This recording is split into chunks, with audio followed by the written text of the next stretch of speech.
Hello, welcome to my video.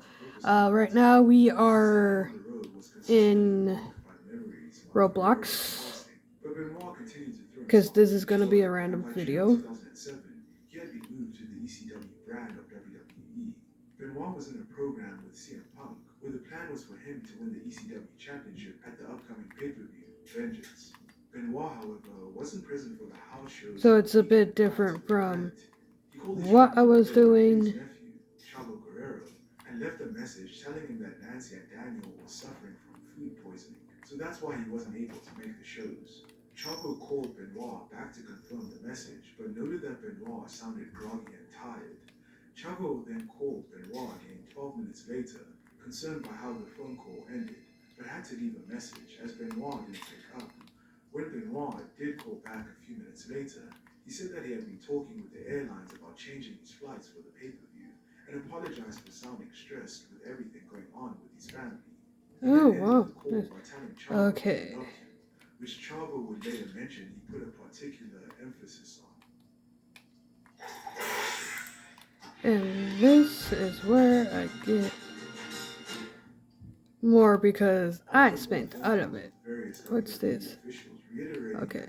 Just checking. Told Chavo that he was scheduled to arrive in Houston the following day at 8 a.m. However, that night, Chavo received 5 text messages between 3:51 a.m. and 3:50 a.m. The first text was just Benoit's home address, with one text stating, "The dogs are in the enclosed pool area and the back door is open." Chavo then received the exact same text message, this time from Nancy's cell phone. The next morning, after Benoit never arrived at the scheduled flight, Chavo discovered that WWE referee Scott Armstrong had received the same text messages the night before.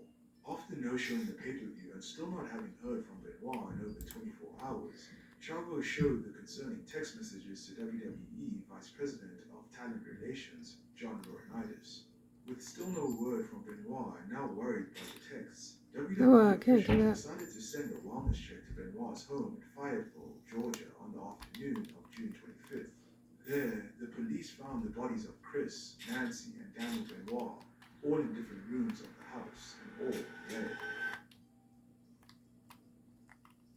They informed the WWE that they had found the bodies and that the home was being ruled a major crime scene. Despite not having the full details, other than the home being a crime scene, the WWE made the decision. Okay, so this whole area is gonna be my kingdom, as you can tell. Okay, let's do this game and then another game for you guys.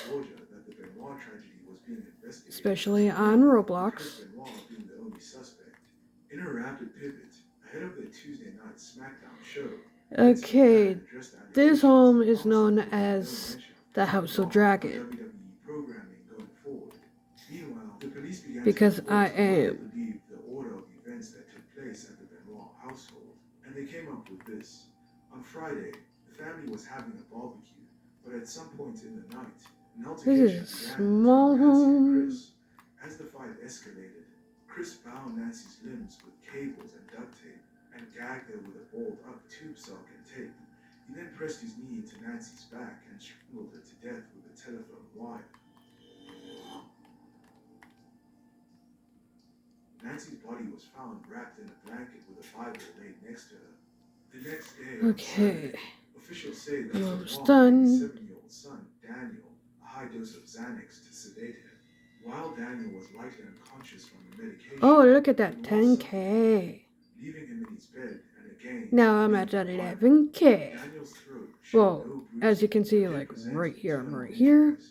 It was after Daniel's murder that Benoit first called Chavo Guerrero to tell him that Nancy and Daniel had food poisoning. The next day on Sunday, Benoit removed the bar from his lat pull-down machine, wrapped the cord around his neck, and released the weights, thus dying by strangulation. It was reported that Benoit's computer had recent searches about the biblical prophet Elijah raising a boy from the dead, and also about the easiest ways to break one's neck. Oh yeah, right here. Police reports indicate that there was no damage to Benoit's vertebrae Lights. trachea, suggesting that he did not. They're 23. I'm at 1K.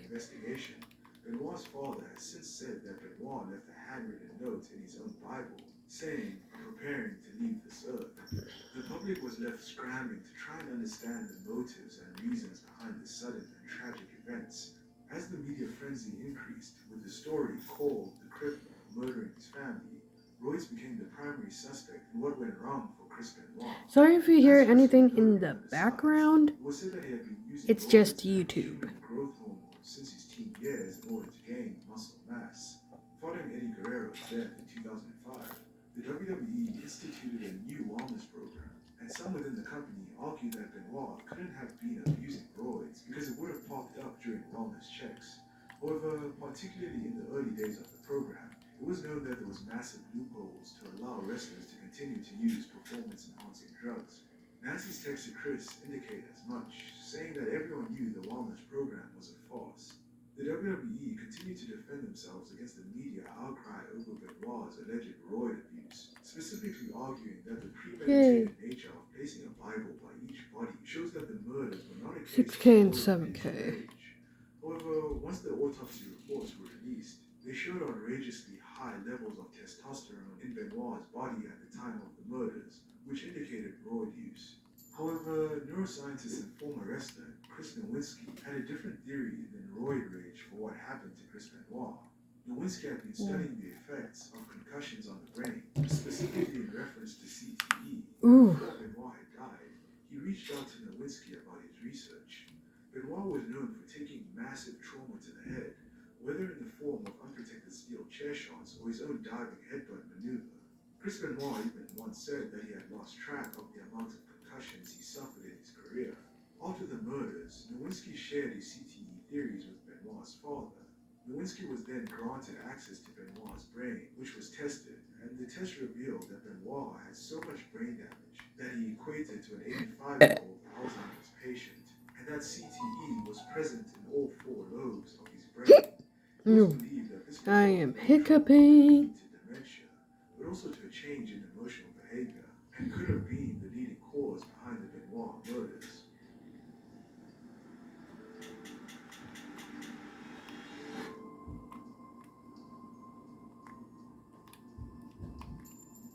These are, of course, the facts that have been presented to us. Every time I try a tycoon game, it's always like, oh, you gotta wait. You gotta wait. Because we're literally collecting cash. A big factor that many conspiracy theorists point to is the inconsistencies in the police reports and subsequent investigation, as well as odd happenings at the crime scene.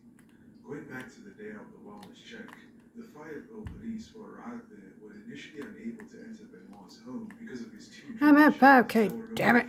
Stay out of my way. This was odd for 2 reasons. Okay. First, Benoit's Rex. cryptic text to Chavo specifically said that his dogs were in the enclosed pool area, but obviously that was no longer Pun. the case.